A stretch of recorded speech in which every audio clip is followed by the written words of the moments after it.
Hey guys, Nathan from Arms and Armor here. I want to talk to you today about bucklers and targes.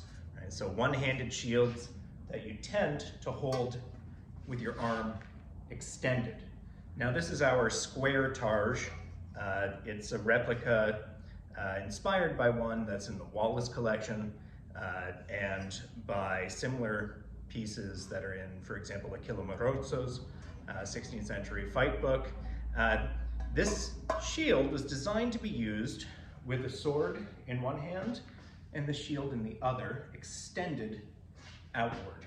Right? So you can see that looking at it from a distance, this actually covers quite a bit of my body. If I have it right here, it only covers a little bit of my body. So geometry allows it to be effective while being relatively small and maneuverable. And when it's used in combination with a sword, in a sword fight, it's not used to just block, it's used to bind your opponent's blade. Right? So if I'm holding this out and I have my sword, I can move their sword out of the way and move through and cut them. Now, one of the interesting things about this kind of shield, especially this metal one, is that they're made of typically soft iron, ductile iron. These ones we make from mild steel. Right, so it's entirely hand-worked, hand-rolled. We paint the backside black. You can see the handle on there. That's just made out of the same material, so just hammer it out. And the edges are rolled over so they're double thick, grips riveted to the shield in a historic fashion. These soft steel shields allow a sword to bite, which is really important, right?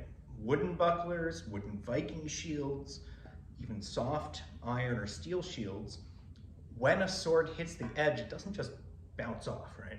You get some bite, and it's positively a benefit to me if my opponent's sword is hindered in its subsequent actions by making contact with my shield.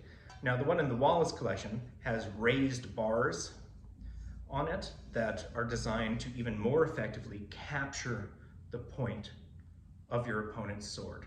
And we make them like that sometimes as custom pieces. They're a lot more work. This one we make to keep it affordable, less ornate, but it works in much the same way, right? A hard steel blade will bite a softer steel shield, which enables you to control your opponent's blade and to take a tempo from them.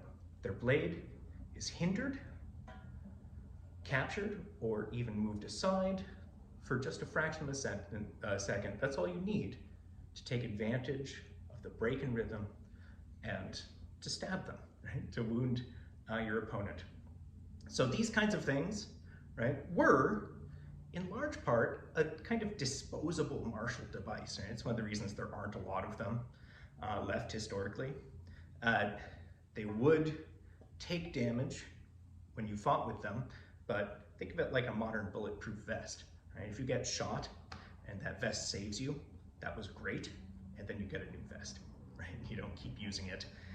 So these shields are an excellent training device, but they're really made to be used the way the originals were used, with sharp swords to take the sword away. Thanks. So I'm doing this part in the shop because I don't have a vise in the other room, hence everyone wandering around. So right here I have a piece of 16 gauge mild steel. The edge is rolled just like we do it on the square targe, right? So it hand rolled, hammered over, gives it double thickness there. Sharp sword here. What I want to show is how this sword binds with the shield when the blade comes in contact with the edge, right? So I'm just going to do a little bit of chopping on it. Not super hard, because that's not how you fought with this kind of shield, right? So let's take a look here. Okay, this cut into the shield a bit. You can see here these little cuts that it's made. It's not enough that it's going to cut your hand off, right? But it's bound, right? that's positively a benefit for the person with the shield. It allows you to control the sword. Thanks.